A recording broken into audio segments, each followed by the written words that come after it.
The Syndulla Polycule is quite literally everything to me. Start your sublight engines. It's time for RuPaul's Pod Race, a queer Star Wars podcast. Welcome back to another week of chaos. My name is Ollie. My pronouns are they, them. My social media is at OllieFresh with a PH on most platforms. And my gender this week is Eleni Syndulla's cone earrings. I'm obsessed with them. I don't know why I've never thought about how Twi'leks wear jewelry before until right now, but now it's all I can think about. It took me a hot second to realize what the hell you were talking about, and I was like, did she have conical earrings on? Because I don't remember that. No, because No, it's her. Yeah, Twi'lek women, like, they got the cone like ears. It's not regular ears. They truly just made her the most beautiful person of all time. I'm obsessed with her. I think about her all day. I've been thinking about her continuously since the episode.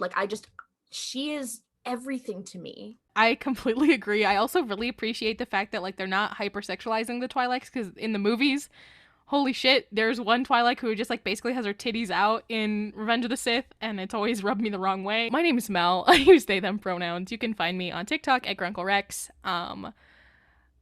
My gender this week is Hunter reading the Lesbian Master Doc. I'm Noah. My pronouns are he, him. You can find me on TikTok at the Jewish Jedi. And my gender this week is Captain Howzer's government-assigned boyfriend. I do almost keep saying Bowser whenever I talk about him, and I'm like, please don't think I want to fuck that lizard from Mario. I'm Jess. My pronouns are they, them. You can find me on most social media at Kawaii Jessio. And my gender this week is C110P, aka Chopper, as himself. When I saw Chopper in this episode, I literally imploded. He made looked me feel so insane. good. I don't care about any of the character models. He looked so nice this episode. Just like Ollie pointing out in the credits that you didn't even have him listed as Dave Filoni or anything, because Dave Filoni does voice Chopper, but just Chopper as himself made me feel insane. It should have said Trapper Wolf as Chopper. Not Trapper Wolf. Damn it, I should have made my gender Black Series Trapper Wolf. Get the fuck out of here. No, we have to protect all our listeners from Trapper Wolf. That is true. I'm so sorry. Hi, I'm Klaudia. She, her. You can find me on social media at Klaudia says, K-A-L-U-D-I-A says. My gender of the week is the Star Wars Little Einstein's class of 19 BBY, which is that now, because we had our epic children interacting, but also during a weapons deal moment in this episode, I have been adding to a list of characters who are all around the same age, around 19 BBY, and it makes me insane.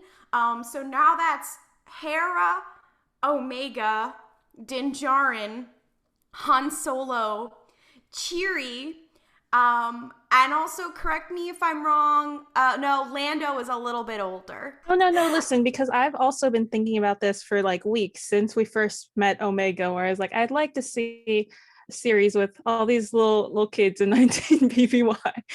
But I also want to include, I know Cal Kestis and Caleb Doom are technically older, but I also want to throw them in there. And also let's throw in 14-year-old Boba Fett. Are they Lando's age? Cal Kestis and Kaden? Cal is 12, isn't he? Cal is at the beginning of the game, so I actually don't remember. Or are they Boba's He's 12. age? No, because I think Boba's 13, 14. Boba, I think Cal's 12. Maybe. Yeah, let's talk about the Bad Batch. How do you do Syndulla family? By the episode names, I thought we were going to see them in the next episode because it mentioned Ryloth, but we're seeing them this time, and it's clearly going to be a two-parter, and so I saw them, and I was like, here we go! Oh my god! I felt insane. The amount of mental gymnastics I was doing. So this episode is called The Devil's Deal, or A Devil's Deal.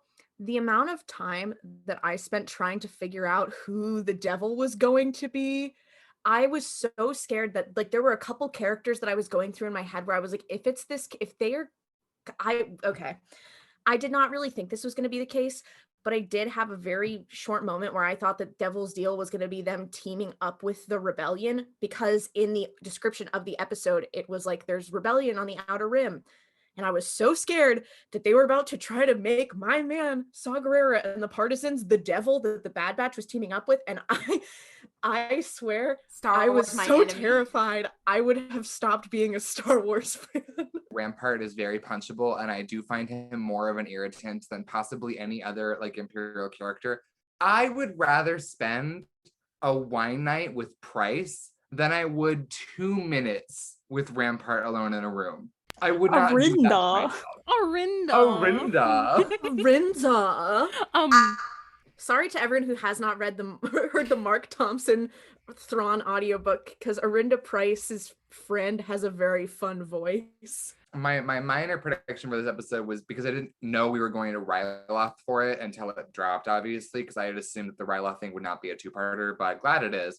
But I was like, oh, are they gonna like be like, are the Kaminoans gonna be like, you can give us Omega and we'll return Crosshair to you? Because like that, because I was looking for the deal aspect, because even though like the sabotage happened, I don't know how that's like a deal with the devil, because the Syndullas weren't like, this is a thing we're committing to. It was a thing that was done to them. Well, it seems like it's the same as the last episode, where the Empire at this point, and even later on, they position coming to the planets as the same thing as like, well, it's a deal to help your planet, and that's how they're doing it. And epic missionary moment.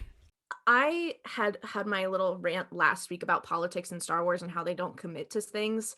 I feel like this is one of the better episodes in regards to politics in Star Wars, because it really did show that there's nuance there. Because I noticed that when Cham and Eleni were arguing about like, are we gonna do anything, because Gobi was like, hey guys, I'm gonna go and say screw the Empire, and Sham's like, oh, they're kind of trying to help us and we're actually kind of at peace right now, and I know it's not perfect, but I'd rather have this kind of peace than be constantly at war. And Eleni's like, yeah, but this is not really freedom. And I could see both sides of that argument, and I was like, both of them are making very good logical sense. And it really does introduce the nuance of the Empire and of those being basically colonialized and by the Empire. I think like that really does set a tone. And I think that's what the last episode was trying to set up, but it just didn't really get there. And this is what I was saying, is by putting it on Ryloth and having it be a non-human planet, it hit home a lot harder than it did when it was like this diverse group of all aliens who were just kind of, or all like aliens and people and whatever. It's like, that was not the core of what is wrong with the Empire. I would also say the interesting thing about putting it on Ryloth is that the show, I do like that the show expects you to have watched Clone Wars and Rebels, because if you don't like Rebels, get out. But putting it on Ryloth, we know the history of this planet. We saw part of it. So when they're like, we want peace for Ryloth, as viewers, we already know why. Like, we were literally privy to the war on this planet specifically and saw what it did. And I feel like part of what works about Star Wars is giving people context. Like, if you set something on a planet we already know enough about, then the story gains some greater impact, or at least some greater messaging. Whereas putting it on like random planet A we've never set foot on, there's very little context to work with as people watching it. I agree. I also think that I actually like these two episodes in tandem with each other, because the first one is supposed to be about, okay, this is the separatist homeworld. Let's look at it from, okay, where are the former separatists at?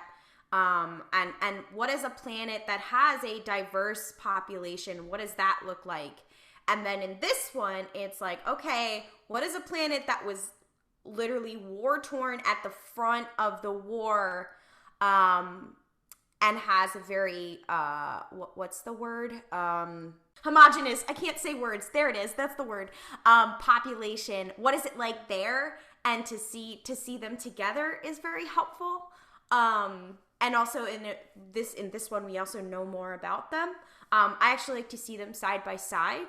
And this is also, we'll probably talk about this throughout the episode. I think this is also why it annoys me when people pick apart this show, or any show, to be fair. Like, like being like, oh, there's not enough character development, or there's not enough this, or there's not enough that, like early on, because it's like when you look at it from a bird's eye view, later on, when there's like, we have all the episodes, or when we have a whole season, or when we have something, it has a very different context, and you get a very different message, and in this case, a political message out of one. So so that's why it was interesting to me how they fit together. But actually, I would have liked to see maybe even any mention of the separatists. Maybe they did mention how they were like, well, we trust the clones, they saved our lives, which is a thing that Hera says in Rebels as well. And then we get epic Howzer moment. So yeah, I think this is something that's been really interesting to me with the Bad Batch, because this is my favorite episode that we've seen thus far of the Bad Batch. Because what I've liked the most about this show has been the world building. You know, I have the more I think about it, the more I have a complicated relationship with this show. Because at the end of the day, like, yes, I do enjoy it, but I also have like a lot of problems with it. And I haven't really talked about that a whole lot, but I do. And seeing this and just getting to see this part of the world is like refreshing, and I enjoyed it. And I felt like we were just getting something. And this is, of course, I'm also speaking as a Hera fan, so like, of course, I'm gonna have a biased opinion of being like, oh my god, seeing any of that woman, of that girl, she's a child right now, is like very important and exciting. I don't know, there was something about this episode that I was like, I'm kind of happy that the Bad Batch were just a cameo. I am the same way. Because when I was watching it, it was unfortunate, but never once was I was like, oh, when are the Bad Batch gonna get here? I was like, I can watch 24 uninterrupted minutes of them not being in the episode and just enjoy it. I think that part of it is that as characters, they're just sort of like, they're just there. And part of that is that they're not super developed. And I do like them a lot in theory. But yeah, I mean, these characters felt more full of like life and backstory and like decision making than the Bad Batches felt for like most, if not the entire show. And I do like it, and I do have problems with it because epic duality moments. But altogether, I sort of am like, why didn't we just get a Rebels anthology series? Because I would watch the fuck out of that, and that would have these good moments. And I do wonder if part of that is my pro Hera bias, where I'm like, seeing her, like, I have not rewatched the episode, but I imagine if I did, I might find like smaller things I didn't like about it, because the entire episode my brain was short-circuiting and I was like, oh my god, it's Hera and Chopper, this is everything to me. But it was weird. It's not a good sign when you watch an episode of a show and its main cast appears for under 4 minutes and you're like, wow, this is the best episode yet. See, I disagree with that. I actually think that is the sign that the show is very strong, or that the characters are very strong. I would see that a lot in the Clone Wars. I saw it a lot in Rebels, especially in the Clone Wars because it was longer. There would be a lot of arcs or certain episodes where our main cast, our main bitches were not there, but we learned something about them, or we learned something about the world around them that then enriched our understanding of them or their story later on. That then, like, to me, it's a testament to, if it's good writing, I don't care. I think that's my thing. I'm like, if it's good writing, and with this episode, I was like, this is just a good episode and I liked it, I don't care. And a part of, and all of Star Wars does this, but the strongest things like the Clone Wars and Rebels and the Mandalorian, to be fair, do this as well, of like, yes, is it about the actual Clone War? Yes. Is it through the eyes of the clones and Ahsoka? Yes. But that means that, you know, are we going to learn an extensive amount about the Night Sisters and Mandalorian politics, and all kinds of random shit pops up, but then, like, Mandalorian politics is a vehicle for us learning about certain things about the Clone Wars. Things are like, they're a vehicle for all these different things.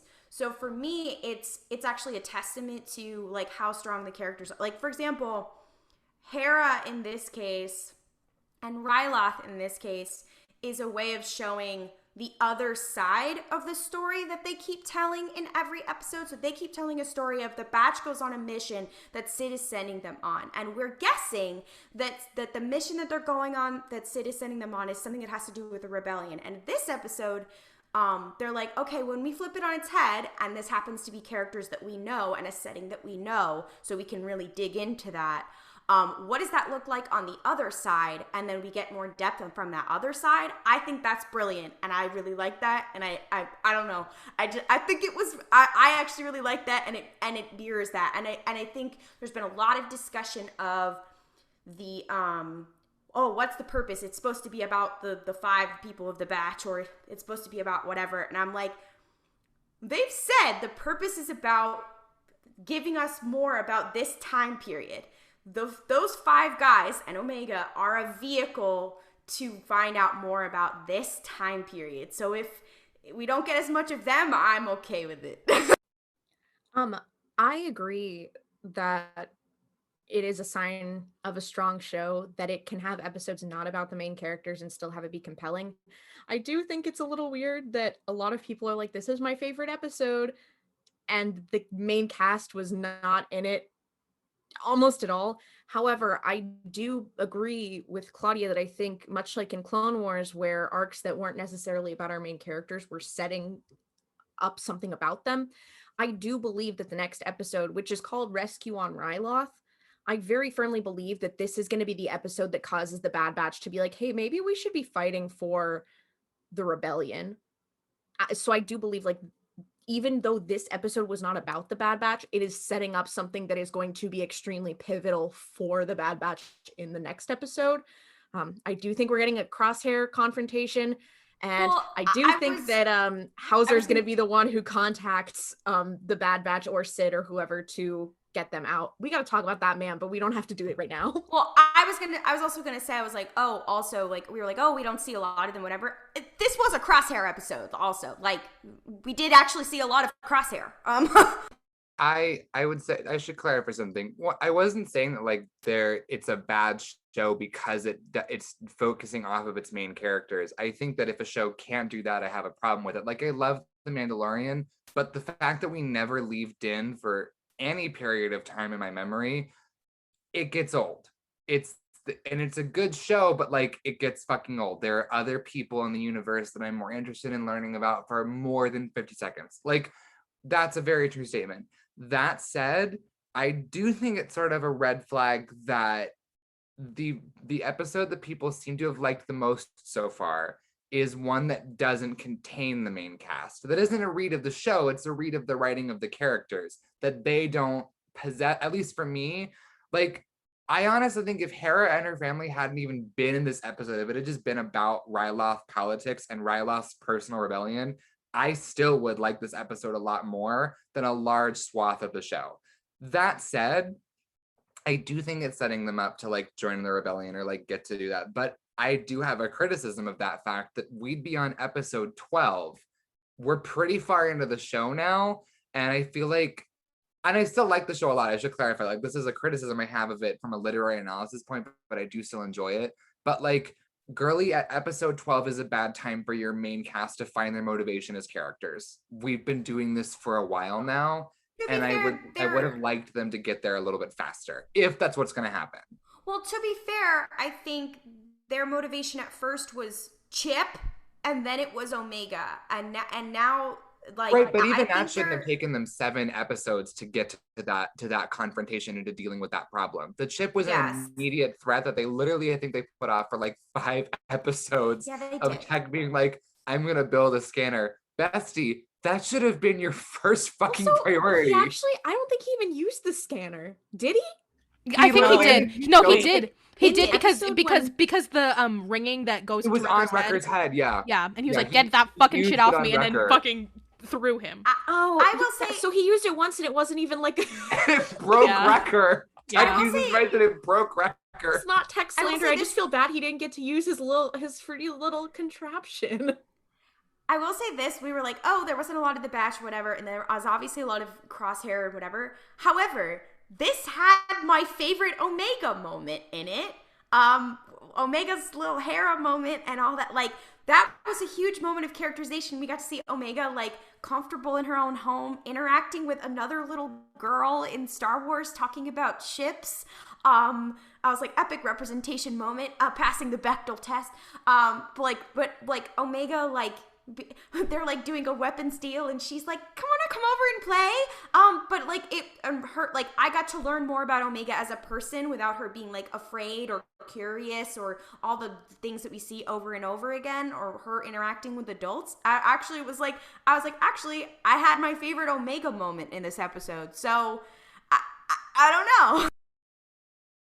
I want to say, even if, because you keep saying this is a Crosshair episode, but he wasn't even really in there as much too, more than the rest of the batch, but he was there for like maybe a few minutes, only to be like, I'm gonna snipe, here I go.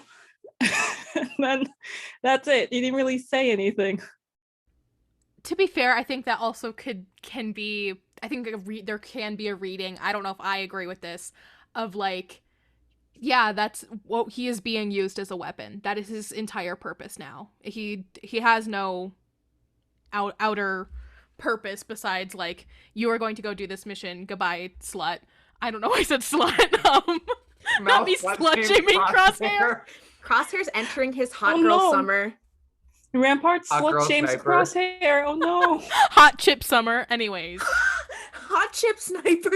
I would agree with that, Mel, because I was thinking the same thing because here's my thing. I don't think that Crosshair is a character at this point. He's more like a MacGuffin that the team has to deal with. Not even like he's trying to kill them, but I do think that Crosshair exists at this point only as a vehicle for other things happening around him. And that's largely due to the fact that as long as he's chipped, he doesn't have a character. Like that's half the point. So I don't feel like he has a function right now. Here's my I don't even know if this is necessarily a criticism, but it is something I think important to consider. Is in episode 2 or 3, I think it was 2, the one where they go to Onderon and Crosshair has a fun executing civilians moment.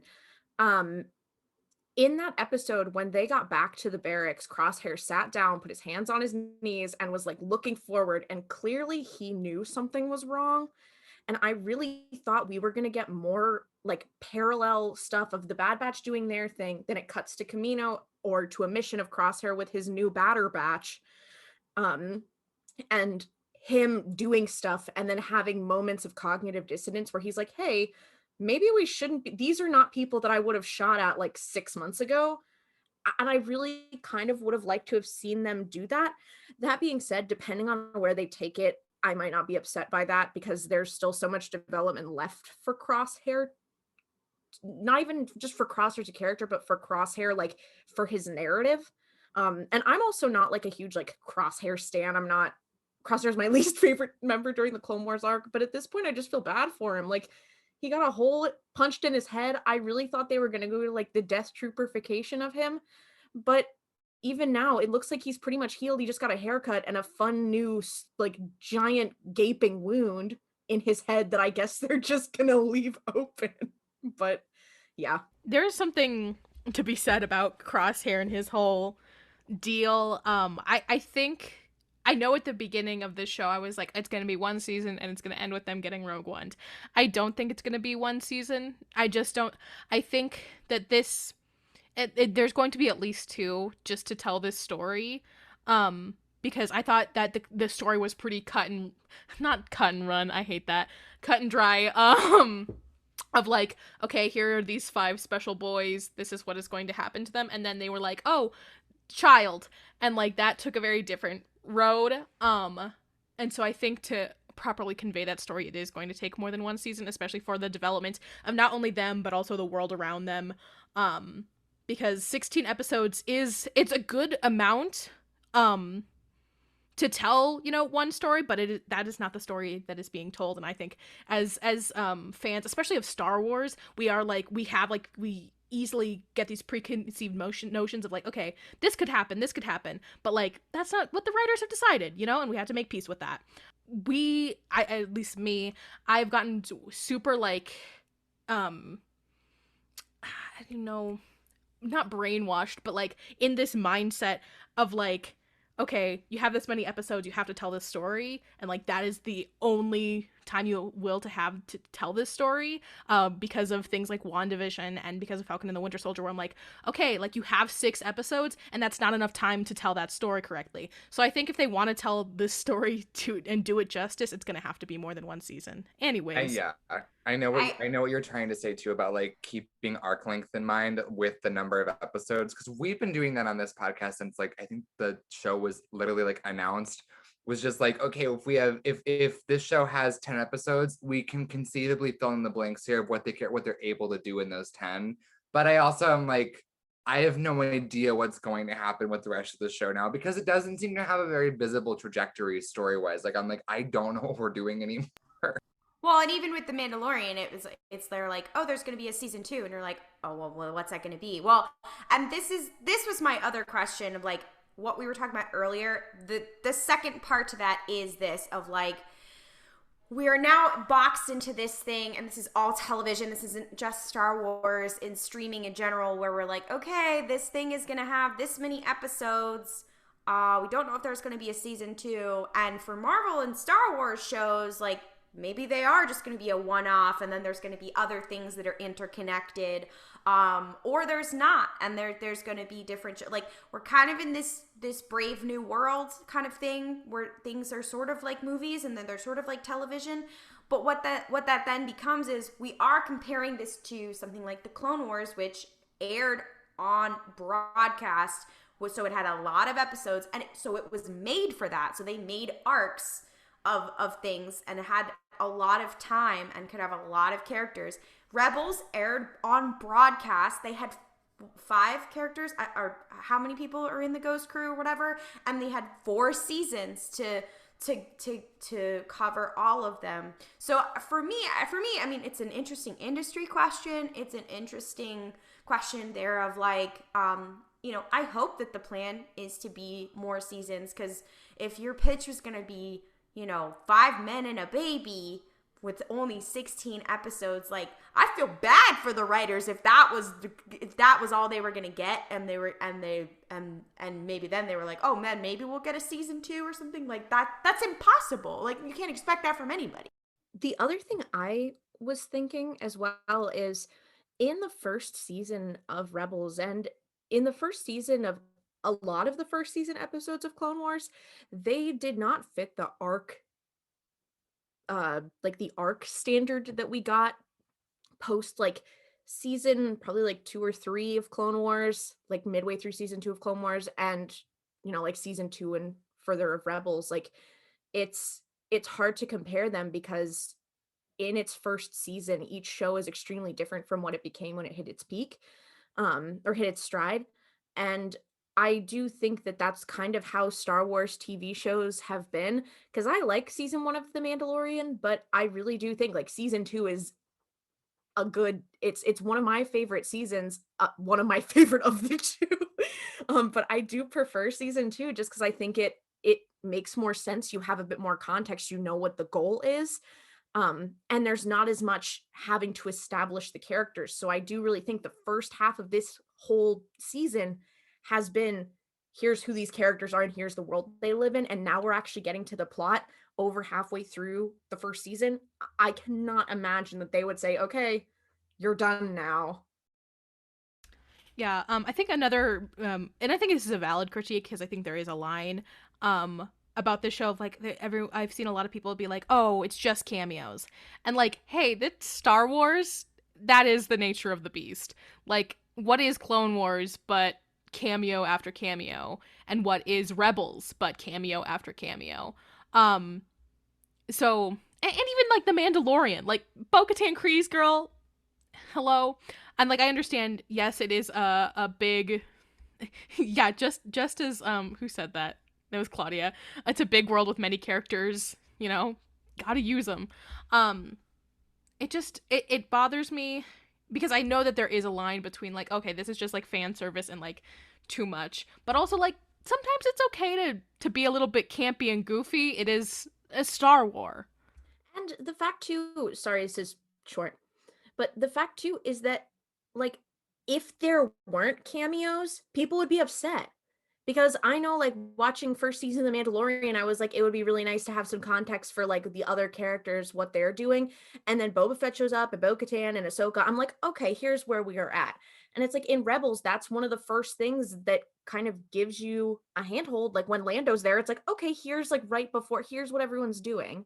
And say what you want about that, the Lando episodes and Lando in that show, but you know, it gives context. And again, Star Wars fans, because they will be upset if they don't get their cameos, but they will also be upset if you put in quote unquote fan service. So where's the line? I was about to say the thing about Star Wars fans that is very laughable to me is that when The Mandalorian was coming out, one of the constant like critiques I saw of it, not even critiques, like complaints, they were like, ugh, all we ever see is Din. I want to see other characters. And then the Bad Batch is like, I will give you other characters to look at. And they're like, ugh, we never see the Bad Batch. Like, y'all are impossible to please. On that note, though, I do want to turn our attention to one of the non-cameo characters in this episode, Captain Howzer, my friend, my man, my icon. The thing I find interesting about him, and I was thinking about this when we were talking about Crosshair, he is very different from other chipped clones, and I find that fascinating. I believe it was Ollie who introduced the joke that he was like in the bathroom when Order 66 happened. So that is, to be fair, every time a Star Wars character is not on screen when it would make sense, like where are they? I've said this for Axe Woves in The Mandalorian when they're having their girl boss moment. I truly do believe he went to the bathroom. Boba Fett and Din showed up and were like, hey, come help us. And they were like, okay, fine. And then Axe walks out of the bathroom and they're gone. I do believe like Howzer was having a little, in the powder room. Order 66 happened as he's flushing the toilet, and then he walks out and he's like, yo, what is happening? But I do think, here's my thing. I have two theories about him. One is that his chip is malfunctioned and that it just didn't work, and he's or it's failing and he's slowly starting to realize like, yo, what's going on? But my other theory, which I think is far more compelling, is that he does have his chip and it does work. And it shows that the clones, even though they're chipped, still have a level of agency. And even though he's chipped and is following orders, he's still like, hey, this feels kind of wrong. And like Crosshair doesn't have that because his chip has been supercharged, but we have so little interaction with post-chipped clones that is not like I have had my chip removed or I'm built different. So I think that's his purpose there. So I think it was you, Ollie, who might have said this last episode or the episode before, or where we've talked about how every time we see regs other than epic soup clone moment, might have been Noah who said it, they've been like helmet on, very depersonalized, whether or not we're using live rounds or stun rounds on them, that kind of thing. We're usually keeping an eye on that. And this is the first time that we've seen a reg, other than Rex, a reg clone, helmet off, like the Clone Wars, whatever. And I was like, this is on purpose. You know what it is like? It's like when you play like a video game or like an old animated movie where it's like the book that they're pulling off of the shelf is like highlighted, so that's the one they're gonna use. Like that's what it is. Like that was it. I was like, first of all, number one, they had to sit down and think about making him sexy. But also like I really do think that that's going to be his purpose. I also think you were saying like, oh, his chip is malfunctioning. At one point in the Rebels, Hera says not only like stuff about the clones, but she says that like they saved her. I think he's going to save her. Those moments where Howzer is kind of more siding with Cham, I guess. And like, those moments that make us, the audience, go, oh, like something's up with this man's chip, probably, because he's still like very empathetic towards what's going on Ryloth and showing individuality compared to all the other clones who have their chips activated. And Rampart, I feel like might have also noticed, because there were parts in the episode where when Howzer's speaking, where Rampart's just kind of looking at him like, And I feel like that, yeah, Rampart's on, not Rampart, fucking our man, Howzer, fuck Rampart, will like definitely end up helping the batch maybe, and like Hera and her family probably die. Same with our beautiful MILF. But I think this also will give Rampart more motivation, to be like, yeah, we don't need these clones. Even with their chips, they're not really like working for us. Like, look at this man. He was chipped and he malfunctioned or did something that was against what we want as the Empire. So fuck the clones. Rampart entering his Thrawn TIE Defender is better than the Death Star era. Kind of to what Jess was saying, like I don't know. There's a lot to say about Howzer, and I feel two things. One, all of us have forgotten English collectively this episode. I feel like we've all had a moment where you're like, what the fuck am I even saying? But also followed by, this is another critique of this series. I'm being very negative. Once again, this is my favorite episode of the show thus far. Don't get me wrong. I really loved this episode. But I think what has rubbed me the wrong way about the Bad Batch has been that they are like, we're not like other clones, essentially, the show. That is the premise of the show. And like, I like the clones, so I give a shit about the regs. I really prefer the regs. I think that they're the idea, and once again, this is like a larger like metatextual, and once again, like George Lucas being like, I don't know how race works and how people as viewers living here in the real world are going to perceive this, but like just like some brown guys just like getting to be dudes is great for me personally. And like this idea of like, oh, they're not like other girls, like they're built different, also they're all white passing for some reason. It's like a big old mess, and that's why I think so many people like Howzer, is because he's a regular guy who is nice and good, and he's not acting like he's built different. He just is. That's like part of the joy, I think, of the Clone Wars, and part of the stuff that I wanted to see from the Bad Batch that I kind of knew going in we weren't going to get to see. And honestly, one of the reasons why I did not love the Bad Batch arc in Clone Wars is because we could have spent that time with Cody and Rex. Cody, who is one of the only named clones who actually gets to act in the movies, gets no development in season 7 of the Clone Wars, aside from knowing that he is somehow in charge of the Bad Batch. I mean, we know he's a marshal commander, but like it just is so ridiculous to me that I'm going on my I love clones rant, but I agree 100% with Mel, is that the regs are the backbone. The regs are what I wanted to see. And that's why I think in Rebels, one of my favorite storylines is about Rex, Wolf, and Gregor, about them coping with everything that has happened and them trying to just be normal dudes who live for themselves and have their own purpose. And that's such a powerful story. And it stinks that we view that now in this show through the lens of the Bad Batch, who are built different. And the whole thing is that they're not like other girls. So like, no, I kind of wanted to see that. Like the relationship between Fives and Tup, I wanted like that, I think was one of my favorite things in Clone Wars. Absolutely. was that thing where Fives, the whole reason that he did that was out of a love for his brothers. And the Bad Batch doesn't have that same connection to their brothers. They don't see these clones as their brothers. They're different. They're an other. And I think that is one of the fundamental failings of Star Wars in respect to the clones, is it views them as other. And it never gets to the point of the...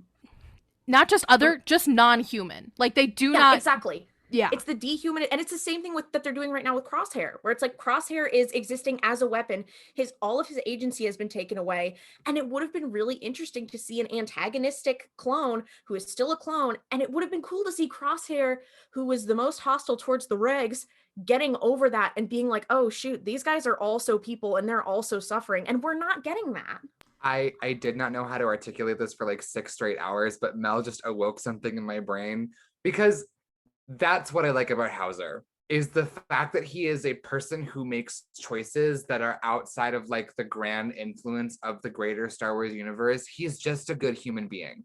And at the end of the day, I do think that's why the episodes about the clones in Clone Wars are so much more compelling to me than the episodes about the Jedi or the Sith. The clones are so fundamentally interesting and have been such an ingrained part of Star Wars. I love the Night Sisters. I think they're so cool. I would have loved to get a bit more development from them. But the clones are the clones. They're fundamental. I also just think that like one of the things that I deeply enjoy is whenever a clone character grapples with their place both in their own cultural identity and with their identity as machines of war.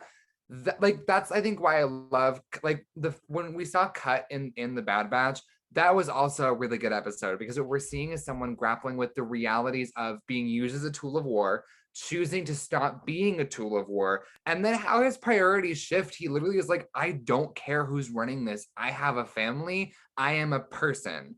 And the fact that that theme is if you were a better writer at everyone at Lucasfilm, you would see the clones as a vehicle to explore what identity means when you're part of a larger group of people who share the same function. Like, that's so interesting to me. And the clones as a vehicle to accomplish that, girly, it's already set up like that.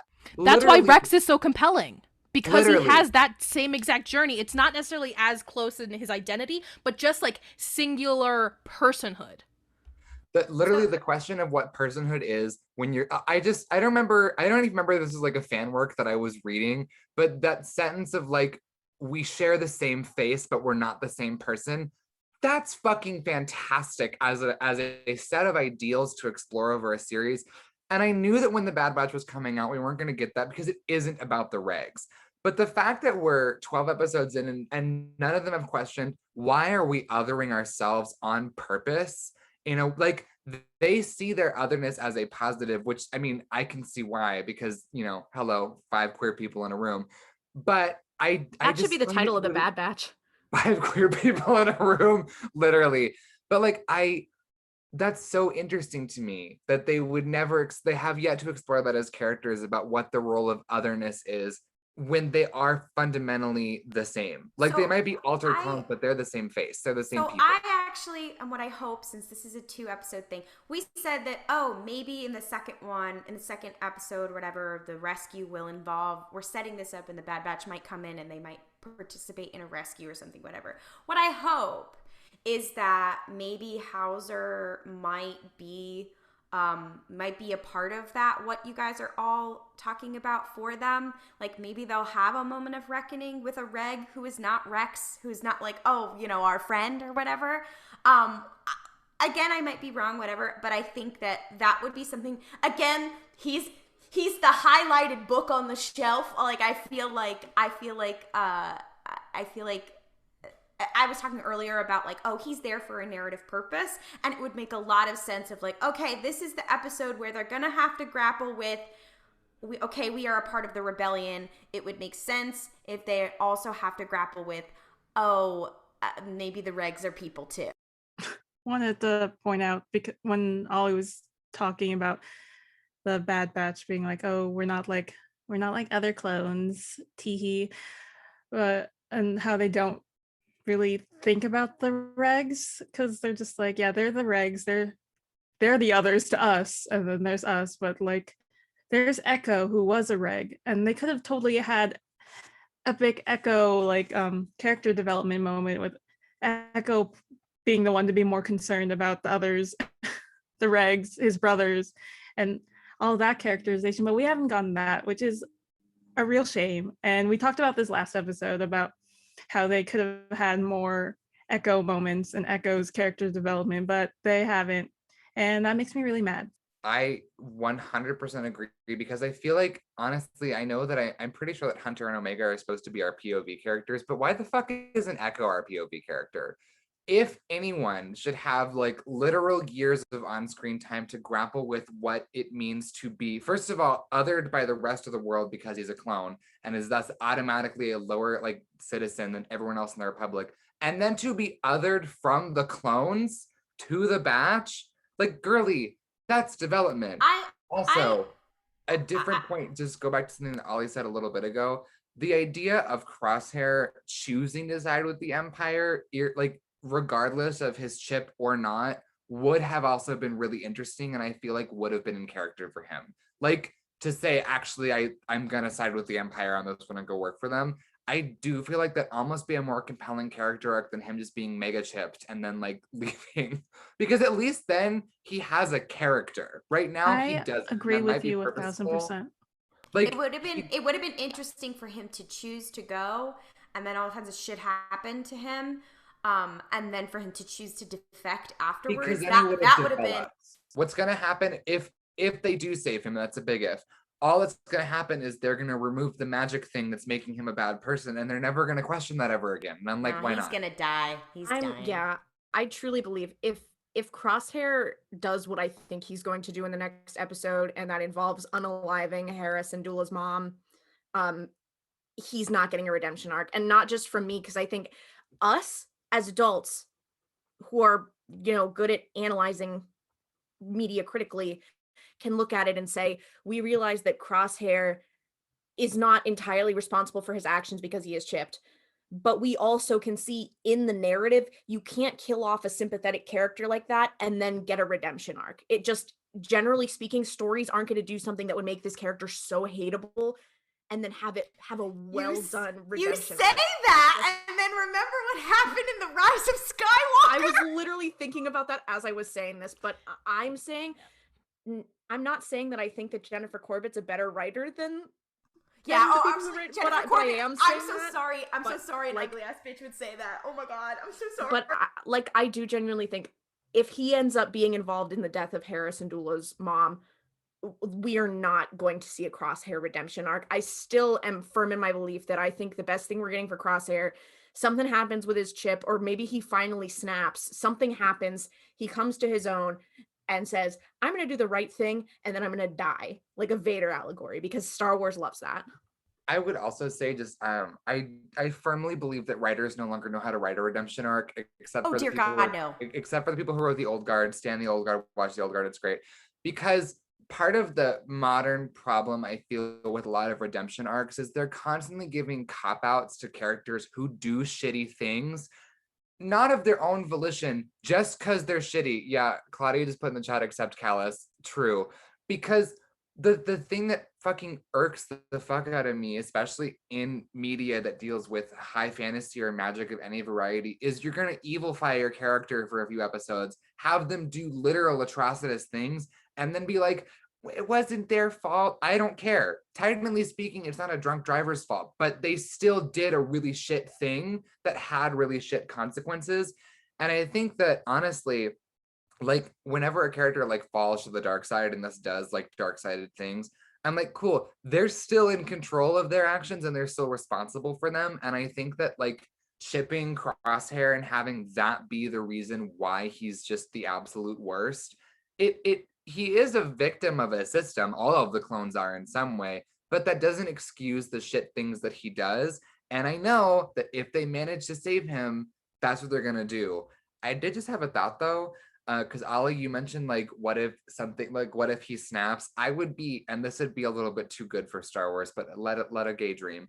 I do like the idea of him being the one responsible for Hera's mom's death, and that's what snaps him out of his chip. But then everyone else is like, cool, you still killed someone.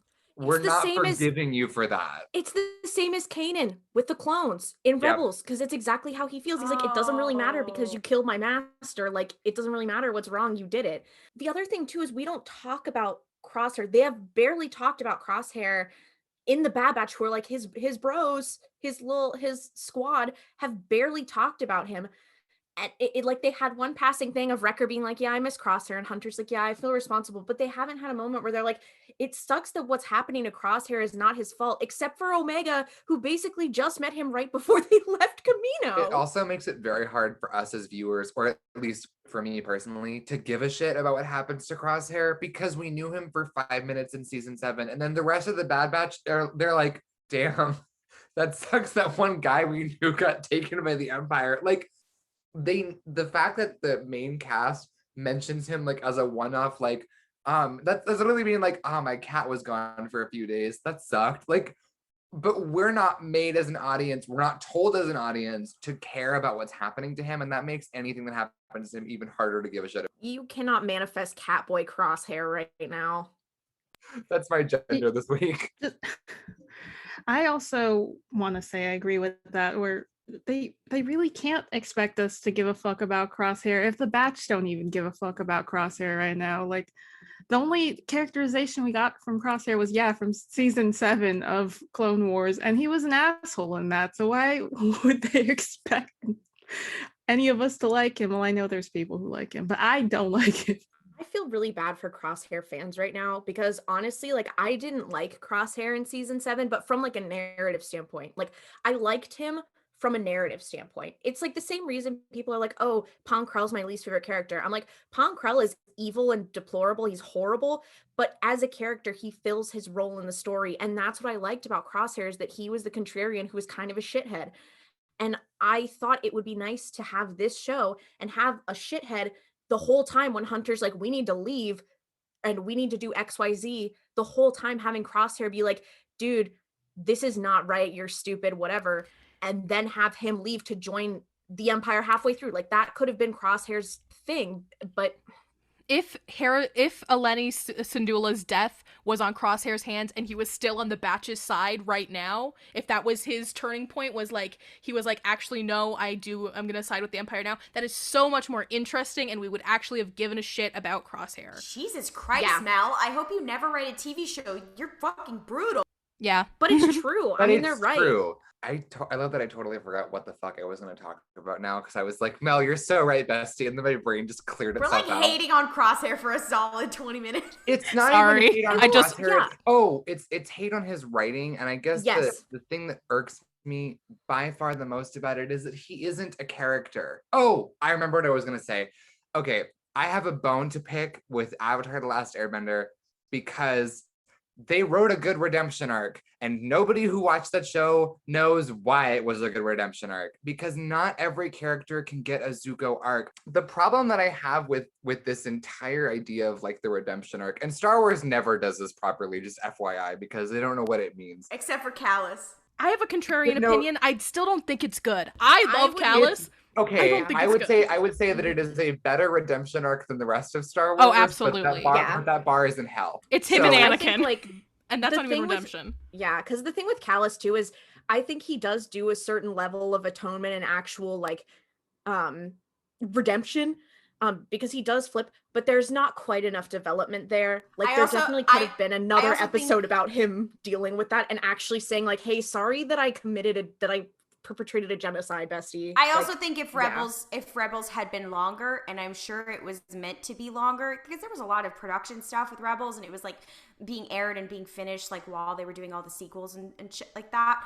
I think there was probably a lot more planned for him because his arc was slow. I would be interested to know what the original plan was for him, because I feel like if the show was longer, we would have gotten more. Is that we have to consider what a character does in the narrative and how that affects other people, not necessarily who is responsible for it, because spoilers for Avatar, but if you're looking at The Last Airbender, Azula does not deserve a redemption arc. She just doesn't. She's a vindictive, cruel villain who legitimately is responsible for like thousands of deaths and is a bad person. You can't redeem her. Yes, Uncle Iroh is also a war criminal. Well, but this is not an Avatar podcast. My point is that a lot of people are like, oh, it matters who's responsible for what's going on. Technically speaking, Fire Lord Ozai is the one responsible for Azula's shit actions. She's still a bad person for committing them and still bears responsibility for what happens. Zuko, on the other hand, is not like that. His crimes are considerably less than that, and he's responsible for less and he does less. And ultimately, that's set up for a redemption arc. Crosshair's already committed a war crime. But if Crosshair kills Hera's mom, whose name I cannot remember to save my life, Eleni. So Eleni, my MILF mom, I love you. But if he kills her, if he is responsible for that, one, I will not forgive him, just to be clear. I will not. But two, narratively, it'd be very weird for the show to vindicate him of that crime and be like, do we forgive all of the clones individually for murdering the Jedi? That's complicated, but the large answer is not always. Like, I kind of get Kanan for being like, I don't really care. And Cal Kestis is the exact same way. Like, he literally is like, look, I don't really care what their motivation was. They killed my master and they killed my friends. And that, if they make Crosshair kill Alani, I don't think you can give him a redemption arc. I just don't think that's possible. I think it's a complicated thing also, and this has to do with like a larger like restorative justice perspective of like, it is intrapersonal. It is not going to be all of us forgiving someone? Fuck no. The thing that with Callus I can find in my heart like something interesting is him and Zeb's specific relationship, and I'm not talking about like, oh, kiss kiss like type of relationship. I'm talking like the way in which they interact with one another and talk to each other. I see a road to forgiveness with Zeb and Callus, and that is why because Zeb is a character that we root for actively, I'm like, okay, yeah, sure, Callus. And I think that's also another thing with Zuko is because we have the gang and they are our POV characters, we are going to be like, yeah, actually, Zuko, go girl. But it's going to be difficult for Crosshair because he doesn't have that. And frankly, shouldn't have that. We have to consider that forgiveness and redemption are, like Mel said, individual constructs, not really societal ones. Even if the entire fucking universe in the world where Crosshair kills Hera's mom, even if the entire fucking universe is like, Crosshair, that was an A-okay thing to do, it doesn't fucking matter because it's really about Hera. It's not about everybody else. And if they try to give him a redemption arc out of something that shitty, it would be really weird because no one else is hurt by that fact. Eleni, Syndulla, and I honestly Howzer have the opposite of plot armor. Like they are like almost guaranteed to die, and I just think that is a lot. Target on their back. Yeah, plot target. Hey y'all, Mel here. I'm just popping in to say that Claudia's Wi-Fi cut out halfway through recording, and so she is not here for the second half of the episode. So we're gonna pop back in, talk about our final thoughts for the Bad Batch, and then get into Kriff, Naboo, Honeymoon, Decapitate, and Name That Shit. So, final thoughts on the episode, everyone, before I do my Cody watch. Also, RIP Klaudia, Force Ghost. I feel like, and I just find this funny, that we spent the entire episode arguing about what we didn't like about the show as a result of this being our favorite. Like, we were like, this is our favorite episode. Now, about the problems with the Bad Batch that were illuminated by watching this. But I liked it. I love Howzer, and I will die for him, and I will kill for him if it comes to that. He's very sexy to me, and I love him very much. Also, Alani Syndulla, if you're free on Thursday night, I might be gay, but I am also free on Thursday night. Just like letting you know, putting it out there. I really liked this episode. I will say, contrary to what I think a lot of people have said, it's not really my favorite episode. I think it may be one of the best written ones. I am very much of the mind that like I get attached to characters. So I am like, I want to see my special boys. And I love Hera to death. And I was so excited to see her, but I was also like, what's going on with my special boys in the Bad Batch the whole time?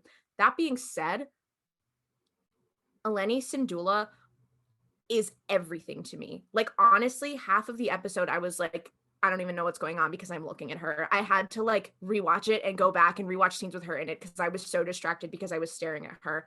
Like, she is literally changed my life. I really do feel like I'm not the same person I was before. Truly, she is making me reevaluate just things in general. And like I was saying, after this episode ended, I was talking to Mel and I was like, I don't really even have anything to say because it was concise. It was to the point. Everything was clear. There's stuff in general about the show that I think I'm realizing, which like we talked about. But I really liked this episode. I thought it was one of the best written episodes. And Eleni Syndulla, if you're hanging out with Noah on Thursday, I can make time any other day of the week. I will quit my job if you ask me to. This was my favorite episode of the Bad Batch, and I think because of the reasons I outlined in the clusterfuck that was the rest of this episode, I've kind of talked about that. I would watch an entire show about the politics of Ryloth and the Syndullas and their role to play in the coming rebellion. I love this fucking episode. Eleni Syndulla, girl, I will kill for you. I know you have the opposite of plot armor, but I will take that bullet for you.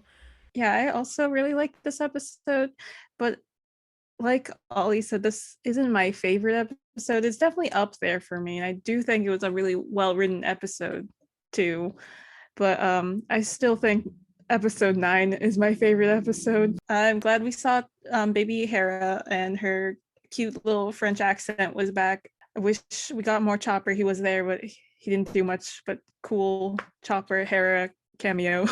Seeing all these like new hot characters, Eleni and Howzer, and seeing beloved Hera and Chopper was almost enough to ease the pain of Cody not being there. And there's your Cody watch. The way that Cody watch was like 2 seconds long this week makes me feel depressed. Yeah. So it is time for a fun little segment we like to call Kriff, Naboo, Honeymoon, Decapitate, which is basically fuck, marry, kill, but Star Wars edition. I have brought you horrible women. We have Aurra Sing, Governor Price, and Captain Phasma. I fucking hate you so bad. Not again. What's with you and Aurra Sing? What's Because with you and I fucking hate her Price? damn ponytail. I don't understand how it works. And I like to torture you. I'm ready all. to shoot from the hip. I know what I'm saying. Go for it, Ariana Jess. Grande are the same person. Aurriana Grande. Like, yeah, we all know they're all horrible.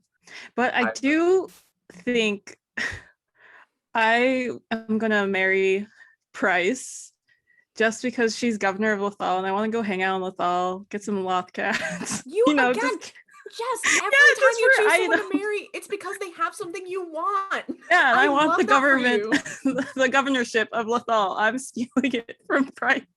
And then Thrawn will show up eventually on Lothal. That's fun. Azadi Okay. Ryder wants what you have. And then Ryder Azadi, I'm so sorry, I'm a fake fan. oh, I am fucking Phasma because I do think Gwendolyn Christie is hot. So yeah, we kriff Phasma, and I am decapitating Aurra Sing because fuck Aurra Sing. I hate her and her weird little antenna. I have the exact same answer. The only different reason is one, the idea of saying Arihndaaaaah every day of my life is so entertaining that I'm like, it's worth it. But also the idea of Aurra Sing in any situation other than dead is so upsetting to me. I'm like, I need to do this. Also, like, the only reason I wouldn't marry Phasma is that I don't want to be that close in proximity to Kylo Ren at any point in my life. Yeah, same, honestly. Have to see him on a daily basis. Okay, so here's the problem I'm running into. I don't want to be married or really fuck a fascist at all, and 2 of those are. So I think I am going to have to marry Aurra Sing as much as I don't want to. I just cannot foresee myself living a life where I can stay alive and be married to either of those other women. But here's the problem. This is so vulgar. The idea of topping... The idea of topping Phasma is so funny to me. So I guess I will fuck Phasma and kill Price. Anyways, you all learned something about me today. I'm so sorry. Valid Goodbye. for that, Bestie. For very similar reasons, I will have to marry Price because I do think I could change her. I just think she needed a friend I'm because sorry. Can we fucking unpack that for a I'm second? sorry, Ollie. She had a friend, and then she had sent her 2! friend. She And had then 2 friends, and she Oh, sent them to spoilers for the fucking Thrawn prison. arc. spoilers Fuck for off. Thrawn. I'm sorry, she did have friends, but they did not clue her in. They were basically all like, "Okay, we're gonna go do our fun little thing." Arihndaaaaah, screw off. I'm okay. Honestly, Linda. I'm kidding because Arihndaaaaah is objectively not a good person, but I do think I could change her. Here's the thing. I'm actually quite scared. Gwendolyn Christie, beautiful. Captain Phasma scares the living shit Yeah. out of me, so I would have to kill her. But once again, topping her is very funny. That is true, but the thing is that I'm also a Finn stan, and she does not deserve me. Which does mean I am unfortunately going to be kriffing Aurra Sing, which, to be fair, I do love a mean woman. Concept of Captain Phasma doing anything other than being a military fascist is so incredibly funny to me. Yeah. Yeah. Like she walks in the room and is like trying to seductively strip off her chromium armor. Like, girl. Goofy as fuck. Speaking of women who are intimidating. I would like to go next for Kriff, Naboo, Honeymoon, Decapitate. But mine's a little bit of a treat. It is Bad Batch MILFs. So Eleni Syndulla, Fennec Shand. I know she's not a MILF right now, but in general. And then Depa Billaba. I have an answer already. I am prepared for this. Okay, so for right off the bat, I am marrying Fennec Shand because I love the idea of having a life of adventure out in space with her. I just feel like we'd have a really, really good time. Unfortunately, that leaves me with a very difficult, I feel like I'm on The Bachelor right now. I'm like, I have a very difficult decision to make. It was Eleni, and who was the other one? Depa Billaba. Okay. I am going to kill Depa Billaba. I am actually the clone troopers in Order 66. Noah entering his Captain Gray era. No, okay. I can't with you. One, I feel really, really weird about fucking Kanan's like basically mom. And I know you're like, well, wait a minute. Eleni is Hera's mom, but it's different. It's not the same. I'm gonna do that. I'm gonna kill Depa, and then I'm gonna kriff Eleni Syndulla, and I'm going to marry Fennec Shand, and we're going to have a life of bounty hunter adventures together. I would like to go next, and my answers are I also would like to go on adventures, but I feel like Fennec's kind of adventures are way more dangerous because she is like a bounty hunter assassin. So I feel like hanging out with her could also put my life in danger. So I'm actually gonna marry Depa Billaba because she's a Jedi and she'd go on cool Jedi missions, and that could also put me in danger. But then she's doing cool Jedi things at least, and I do think Depa Billaba is really hot. Sorry, Kanan, I'm I'm your other pseudo parent now. But then that puts me in the hard position of who am I kriffing and who am I decapitating between Fennec and Eleni Syndulla? Okay. That's gonna enter the Crosshair era and kill Eleni Syndulla. I'm sorry. Call me Crosshair. I'm actually the Imperial who kills Eleni Syndulla and sparks Cham and Hera's rebel fire in their souls. The contrarian. And I am kriffing Fennec Shand. I'm sorry, Eleni. You are a hot, beautiful MILF, and I did ask to hang out with you sometime this week. But I also know the least about you. When you said hang out, what you meant is murder. No, that's not it. To say that. You've put me in a horrible position, Mel. And I think that you knew that when you did this. Because here's the thing. I think that Eleni Syndulla has awakened something in me. So I think I am going to marry her. Like that. I love Fennec Shand so much. This is so hard to pick, but I think Eleni Syndulla she has the works. Her life is together. She has a beautiful child who I already love. I'd be happy to help raise Hera. If this means I have to enter her and Cham's Polycule, so be it. If I get to be with her, that's fine. I don't care. He can hang out, I guess. But here's the thing. Depa Billaba, I think maybe one of the most beautiful characters in like the Clone Wars style, except for Shakti, who's my ride or die. So I think, but I don't want Fennec Shand to die because Fennec Shand of these women is the only one who we know is still alive. So I think I am going to Naboo honeymoon with Eleni. I will kriff Fennec Shand, and unfortunately, I am also entering my Captain Gray era and Order 66 decapitating Depa Billaba. I'm so sorry, Queen. I hate to be that person. I say as someone who also chose to kill her. Here's the problem. So I boxed myself into a corner. I have a TikTok specifically where I do a list, well, not Eleni because we only met her literally yesterday, but my biggest crushes in media currently are Fennec Shand and Depa Billaba. So here's the problem.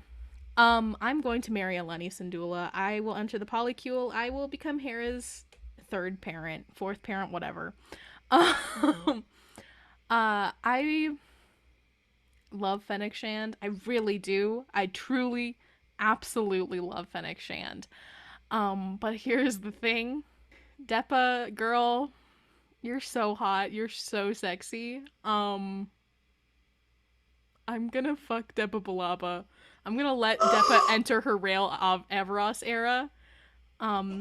And I'm gonna kill Fennec Shand. I think that is one of the biggest plot twists. What the biggest plot twist? All of our you guys can't see us because all of our jaws just dropped. But all of us were like flipping out as Mel was starting their spiel about how much they love Fennec. We were all like, oh my god. Because that's the one reliable trait about Mel. No matter how much, like, everything I learned about Mel, I'm like, okay, this all lines up with someone who is in love with Fennec Shand.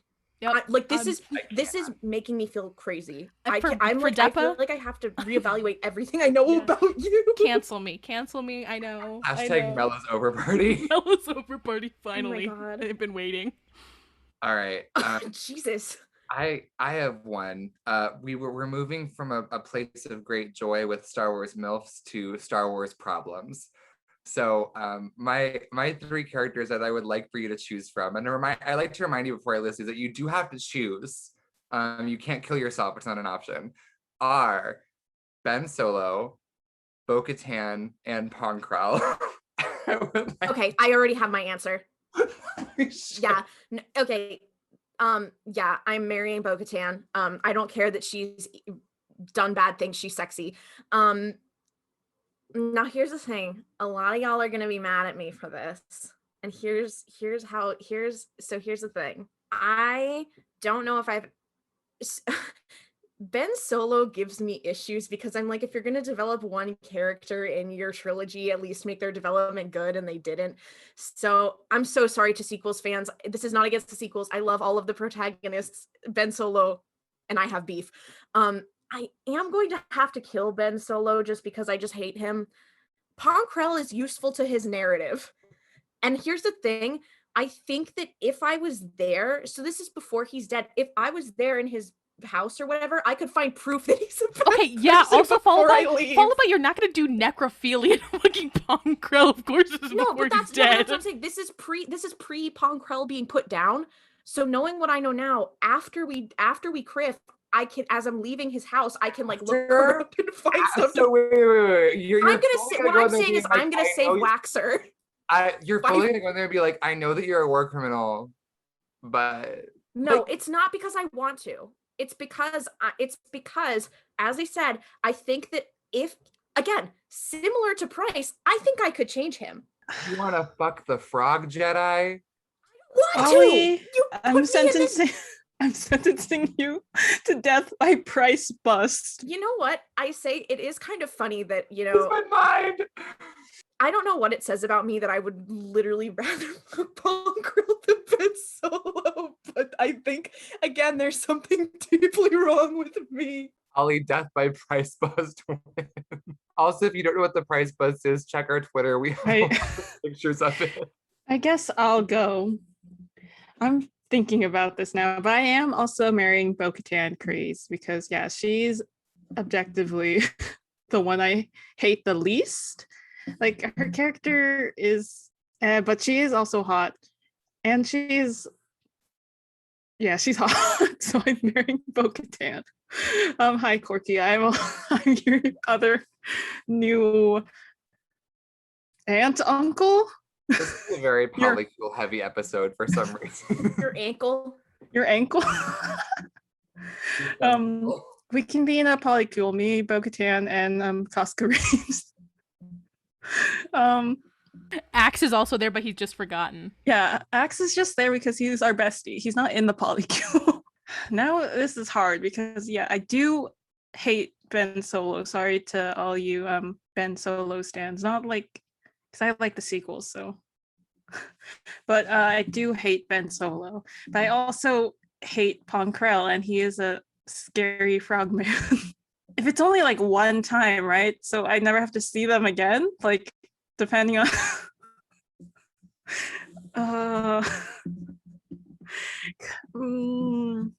is so hard. I wish like a frog. Here's the thing. You can use but my I also think I think Ben Solo is ugly too. Like, no offense, Adam Driver. It's his personality. Like his vibes are rancid. But I will say, I give you permission to use my reasoning that if you kriff Krell, in that process, you will save Waxer because he will reevaluate. Because I know that no one ever talks to that man. You show him one bit of sensitivity and he'd be like, maybe I'm in the wrong. I would actually like to propose that because you have a one-night stand with Krell and never open his messages ever again, he gets depressed, and that's why he does the fucking shit. Yeah, not fucking Jess ghosting Krell. Yeah, sorry. Yeah, but I have decided that I kriff Krell and kill Ben Solo. Well, here I am to be the contrarian. I'm killing Krell, marrying Bo-Katan, and then pegging Ben Solo because that's also so funny. I keep winning. Who says I'm not pegging Krell? Not just pegs Krell. That should be the episode title. I don't give a shit about the Bad Batch. Oh my god. I peg him with a lightsaber and I kill him. If we're done having a collective breakdown, I have my answer to this that I've had since I wrote these characters down. I might be gay, but I am going to marry Bo-Katan. She is scary and she is a war criminal, but like I fuck with Mandalore, and I'm going to pull a Jess and say that she's my way into Mandalorian high society, and I'm okay with that. I will not be kriffing Krell. I don't think Adam Driver is attractive, and I hate Kyle Ron with a passion, but I am going to fuck him for one night and then never speak to him again, because the idea of having to deal that's why he fucking betrays the betrays Luke. I'm not gonna lie, my biggest reasoning for why I wouldn't fuck him is that one scene in The Last Jedi where he's up in the ship and they're shooting Luke and he just goes like, more, like that's so upsetting as a line of dialogue. I hate fuck Kylo Ren to save the galaxy. And the idea of kriffing Krell, that frog-faced motherfucker, I can't. Okay, wait. Krell is kind of like DJ Khaled in the sense that I do not think he pleasures his partner. Anyways. Oh, 100. Oh, yeah, 100%. I'm so sorry. This is so unacceptable. You hold This is our worst episode yet. Our hot take this episode is that Batman and Krell are the same character because they don't eat pussy.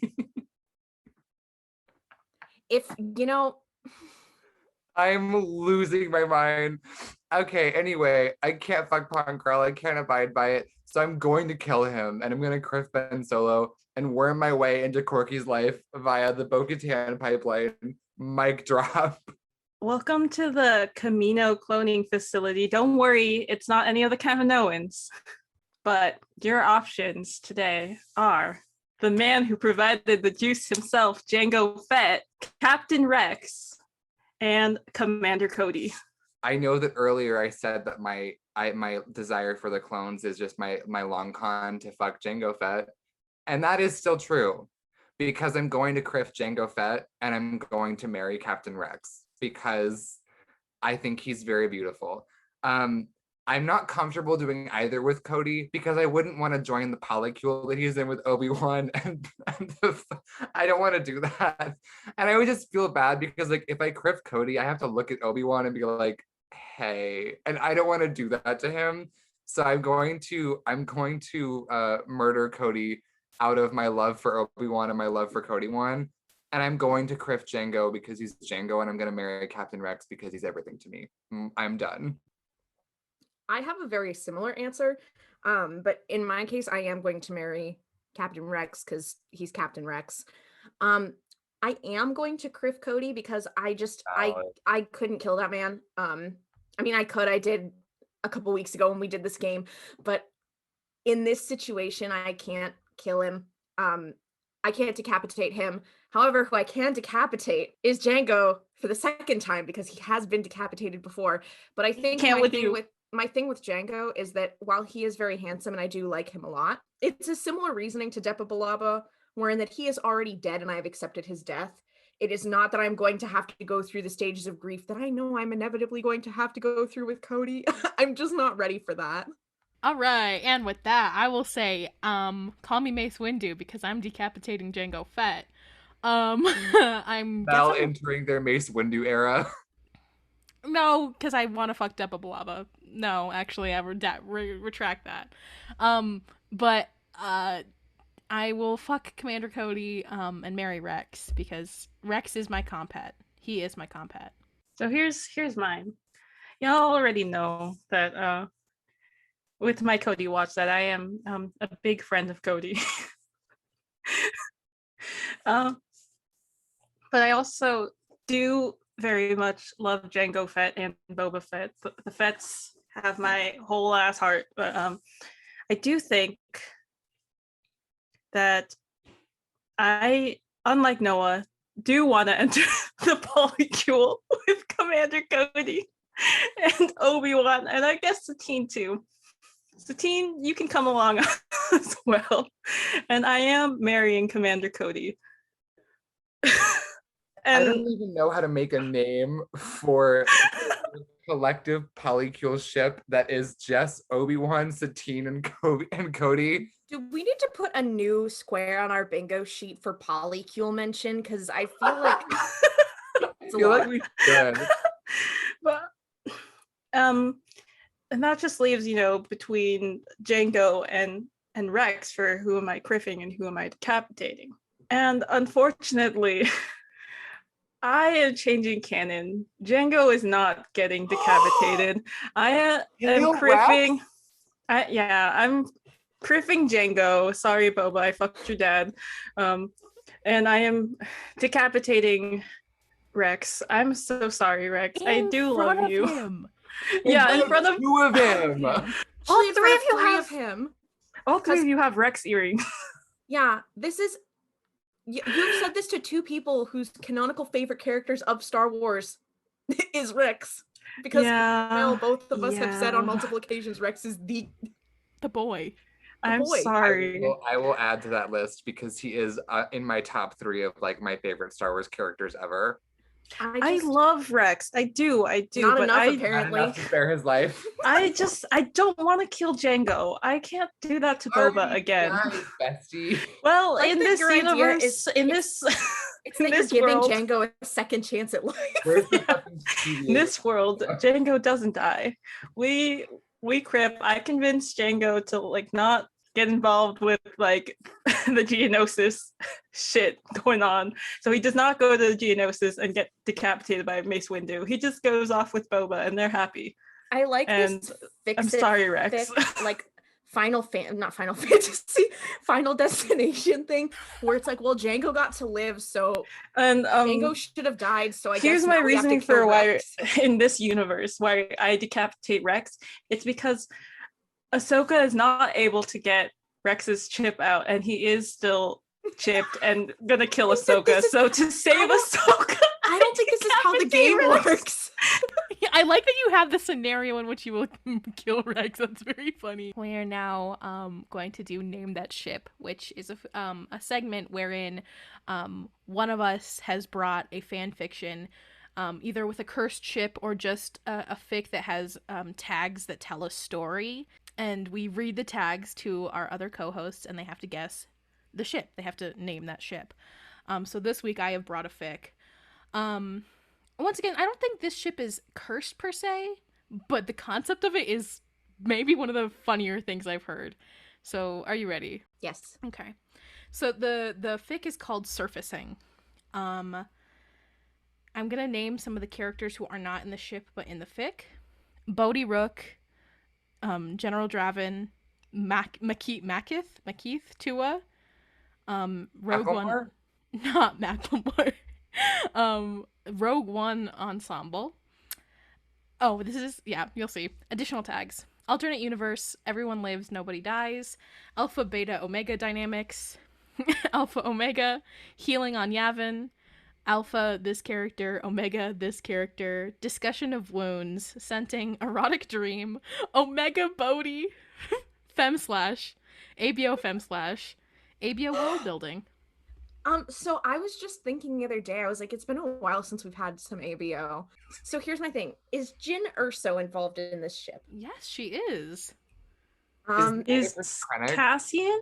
It's a woman. It's a woman. It's wait. Is it Ahsoka? No. Thank God. Are they better not another be character from Rogue One? Yeah. This person is in Rogue One. Is it Mon Mothma? No. No. Oh, thank God. So okay, wait. Is it two Leia? women. It's Leia. Oh my God. Oh, wait. That's Okay, but yeah, here's the question: who is the Alpha and the Omega? I would like you to. I guess. Alpha is Leia and the Yeah. Omega is Jin. Yeah, you one-shotted me. Oh my God. Oh, yeah. That's powerful. It's if so it was not powerful. ABO. Like, I know the then, ABO like, like that's- kind of takes me I'm out of not it, gonna but sh- yeah. I kind of love the ABO Jin doesn't- power. The ABO doesn't bother me, honestly. Yeah, it's fine, but it was just the fact that like I was like looking through what Rogue One fix, and I found that, and I was like, okay, first of all, period, like that's powerful, and then the fact that it was on top of that an ABO fic was like, dude, it's so rare to hear about femme/ABO. Yeah, it was It's like It's kind of powerful. everything to me. If I had to pick a favorite tag, I'd say erotic dream was Same. the funniest thing. I think maybe Omega Bodhi is also very good. That's very powerful. I like that it's just thrown in, just Yeah. so you know, world building. I also have a fic, and I do want you guys to know that this is crack, but I think it's very funny. So because usually we tend not to do crack 'cause it's so easy to find crack of weird stuff, but this one took me out. And again, this is no shame to the authors, no shame to anybody. It's just for funsies.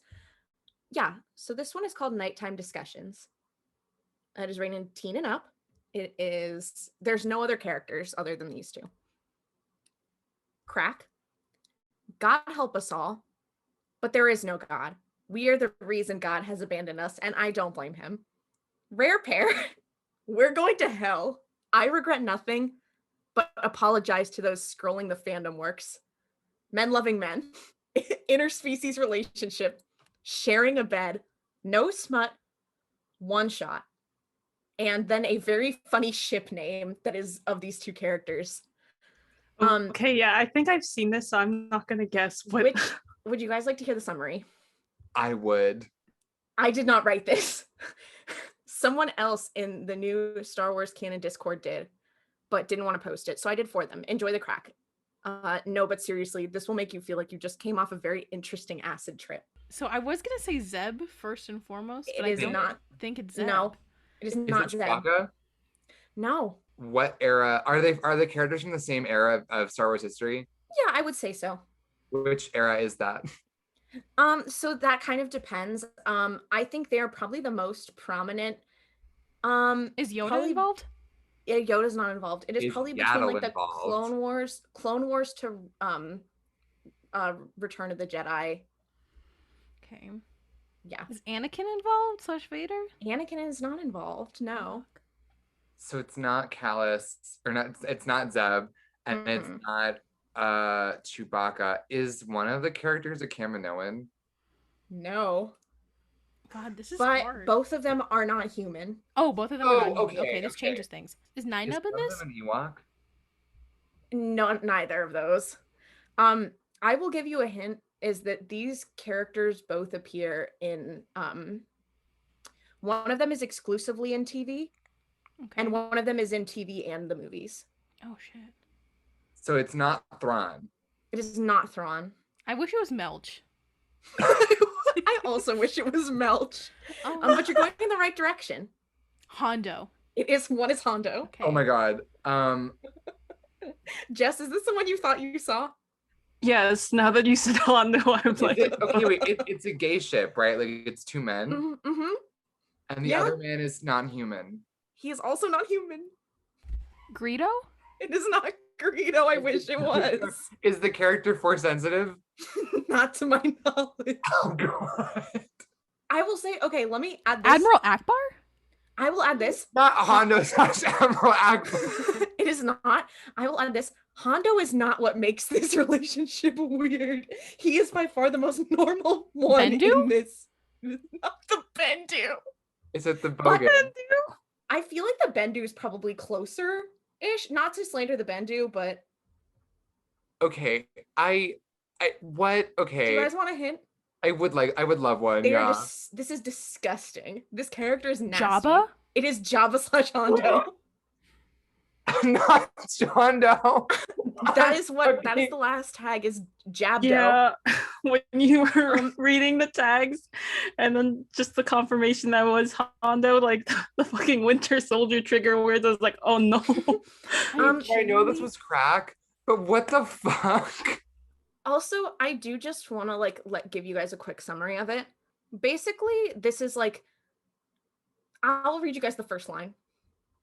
Things had not gone how he expected, Hondo thought, as he rested his head against his partner's soft, supple, and slightly slimy body. It had been for money initially.